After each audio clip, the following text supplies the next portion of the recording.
Alright. So, now we're on to 3. And I am going to re-pull up the image of 3. If it'll go. Maybe. There we go.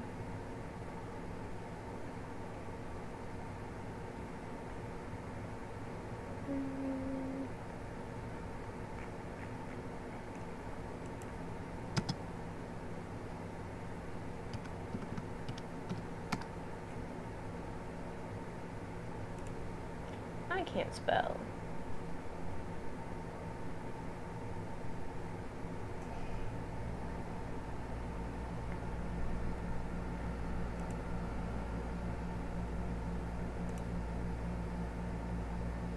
Alright. There we go. And quickly move me over.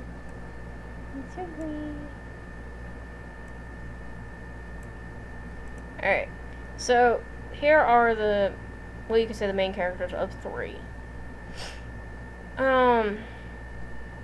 Chris, Hugo, and Jado are the 3 main characters you can play right off the bat.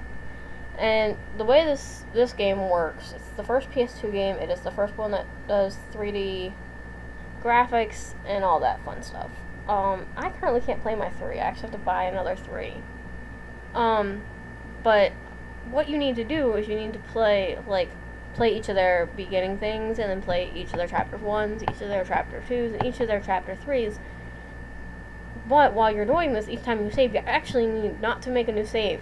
You need to save over the file you already have, because of the way this is done. Chris is the first and only female heroine that you can actually play as in-game, which is amazing. She is a knight of Zenix, which is a little country down here. It's not a little country, but it's the Zenix people have expanded their country to here. Hugo is the son of the leader of the Kyren clan in the Grasslands. It's pretty high up. Jado is the captain of one of the mercenary squads in the Harmonian Defense. So, you know, all these people are pretty high up there, you know, right off the bat.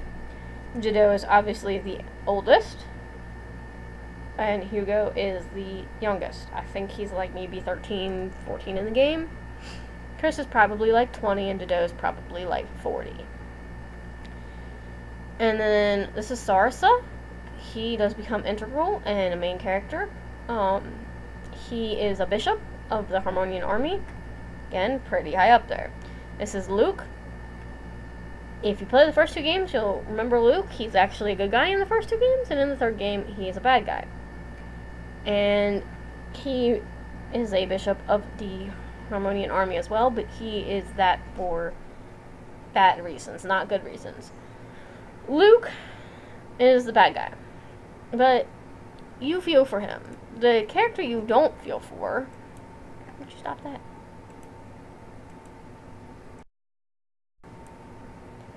His name is Yerber.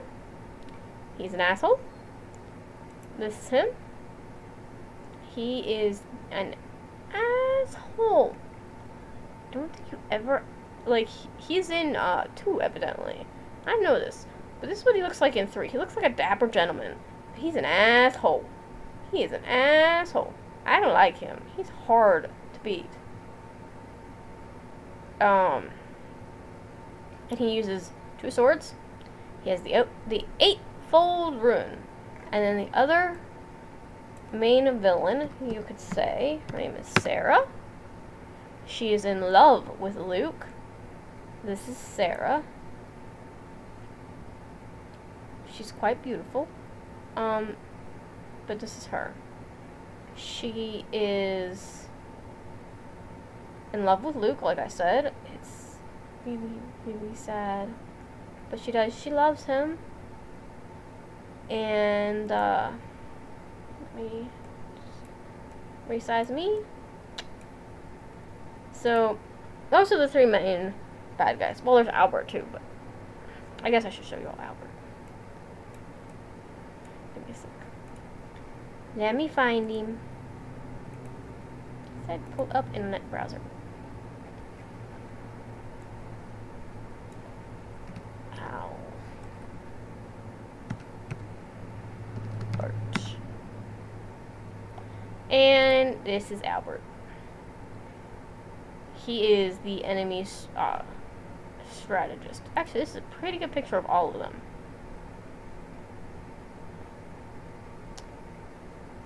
Anyways, Luke, in the beginning of the game, anytime you encounter him, he will be called the Masked Bishop, because he has a mask on and you can't see his face, so you don't really know who he is.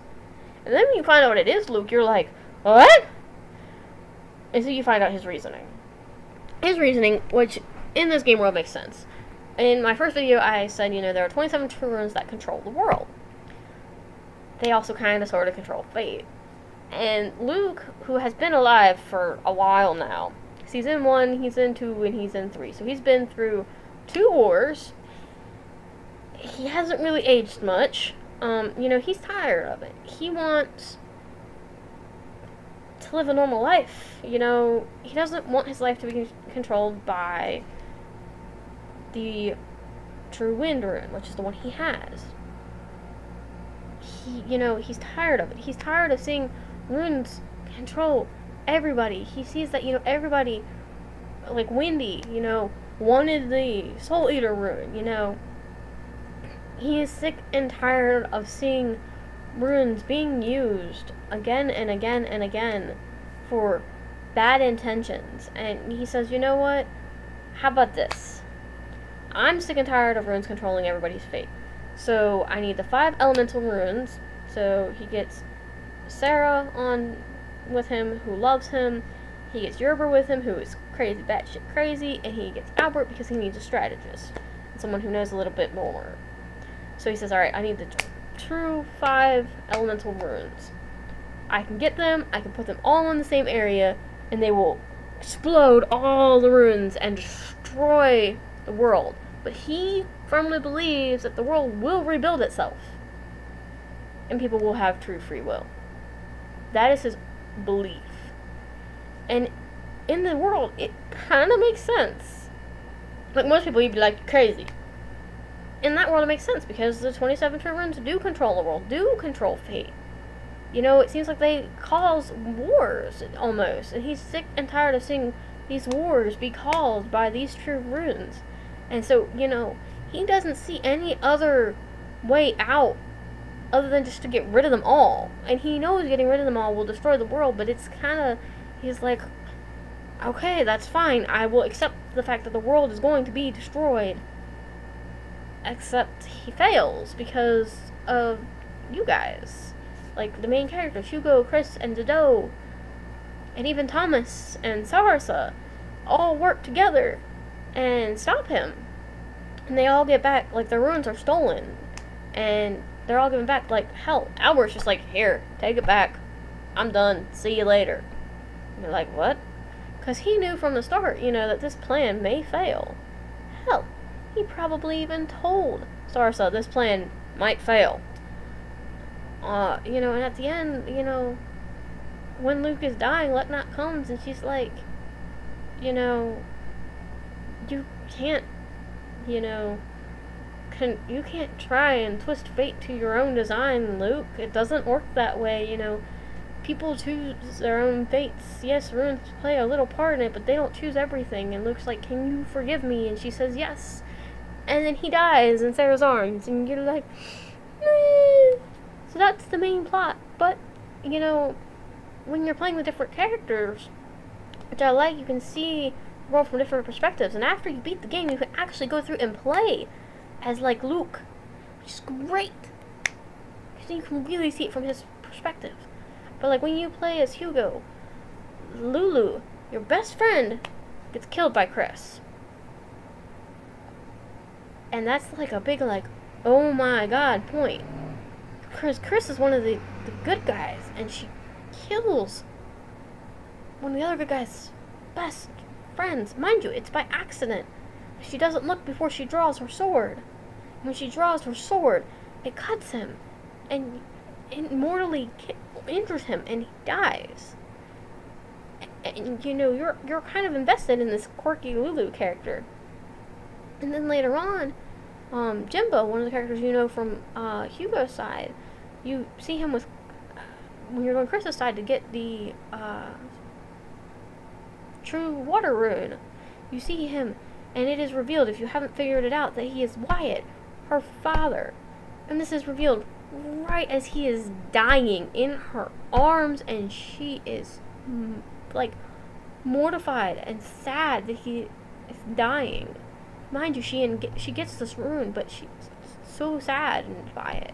And you're like, oh my god. Oh my god. I think Jado is the only one that, you know, death doesn't directly affect him, but it affects a party member of his. Allie, who is in Hugo's clan, when you play Jado's story in the first chapter, that village is burned to the ground. And Allie is one of the few survivors of the village. And so, you know, death greatly affects her. And you're just like, wow, you know, they just lay all this on you, and you're greatly moved by it.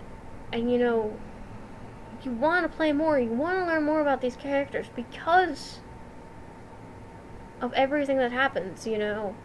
And it's a great game. Great game. You can have 6 people, but instead of controlling them each by each, you control them in pairs, which is a little weird. The war system, that whatever was in 2 is completely thrown out the window, and you have little units on a little, like, dotted map, and you move this unit here, they attack. It's really weird, whatever. When you go, like, when you click to attack, instead of just seeing your war parties go at it, you, like, select attack or defend or run away. I think it's attack or run away. And so, you know, it's kind of like, no. And again, certain characters, if they die, you know, they're gone forever and ever and ever. Thomas, who I said is an important character, because he's got 2 chapters that you can play through. The castle that you get is his castle. He is actually, you know, normally it's the hero that owns the castle. Well, Thomas owns the castle. So, it's very interesting to have someone who's maybe 12, maybe 15 at most, owning this castle. And I think he's 12 because he's so young, and you can tell he is young. And, you know, he gets this castle as kind of like a go-away thing from his father. It's like, go away, here, have this. And, you know, so he decides, because it's considered common land, that he wants to have people open businesses and get the castle business flowing. And when his father finds out, his father is furious and wants to, like, rip it from him. And so, you know, you get invested in Thomas. Who is, you know, you would thought just would be like a little side character that you would play and be like, it's kind of cool. Well, you kind of get invested in Thomas and in his little characters. And so, you know, that's where your castle is, and it's kind of cool. But yeah, it's a very moving story. There's flashbacks that, you know, tell of the previous war with the Flame Champion, and you find out the Flame Champion's actually, you know, been dead for a while. The only person that's alive is his wife. And you're kind of like, ew. You know, because they build up all this anticipation to meeting the Flame Champion.